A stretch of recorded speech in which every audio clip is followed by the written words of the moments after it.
तो कोई पुलिस गिरफ्तार नहीं कर सकती है। 10 साल तक इंग्लैंड की पुलिस बाहर खड़ी थी, बरस करके बात करता था क्या दिक्कत है आप लोग को, नहीं पकड़ पाई वहां के पुलिस। पब्लिक के बीच में राजदूत को घसीटते हुए ले गए थे, वहां की पब्लिक मार फाइटे फाइट भारतीय दूतावास को मारी थी, मुंह हाथ फोड़ दी थी।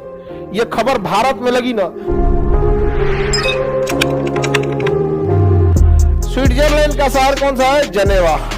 जेनेवा में कई सारे समझौते हुए। उन जेनेवा कन्वेंशन में एक है समुद्र से संबंधित, Geneva convention on sea rule, समुद्र से संबंधित है। वो कहता है कि कोई देश 12 नॉटिकल मील तक ही उसका क्या होता है, सैन्य अधिकार होता है। 12 नॉटिकल मील तक क्या होता है, सैन्य अधिकार, और 24 नॉटिकल मील तक टैक्स लेने का अधिकार होता है, और 200 नॉटिकल मील तक उसे खनिज वगैरह का अधिकार होता है।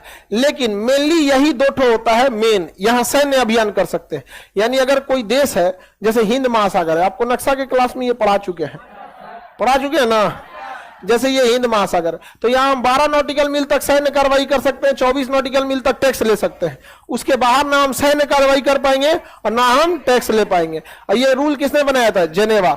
तो Geneva convention on sea rule है ये। तो जेनेवा में जो पानी वाला रूल है वो तो समझ में आ गया आपको।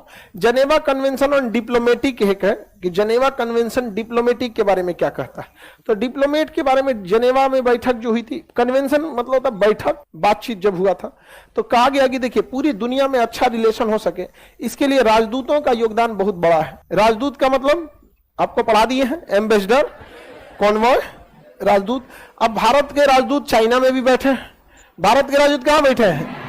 चाइना में बैठे, और चाइना का भी राजदूत भारत में बैठा है। अब ये जरूरी है कि इन दोनों की सुरक्षा की जाए, इसलिए कहा जाता है कि भारत का राजदूत जो चाइना में है, वो जिस बिल्डिंग में बैठेगा वो भले बिल्डिंग चाइना में होगी, लेकिन उसे भारत की संपत्ति समझा जाएगा।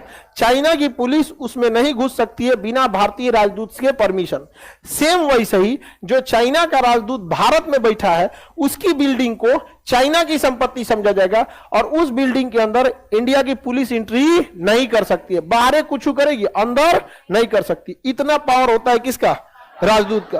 और राजदूत को कोई पुलिस गिरफ्तार नहीं कर सकती है। अगर उस पर मुकदमा चलाना है तो इंटरनेशनल कोर्ट में चलाना पड़ेगा। राजदूत को कभी भी गिरफ्तार नहीं किया जा सकता। समझ में आ गया कि नहीं आ गया?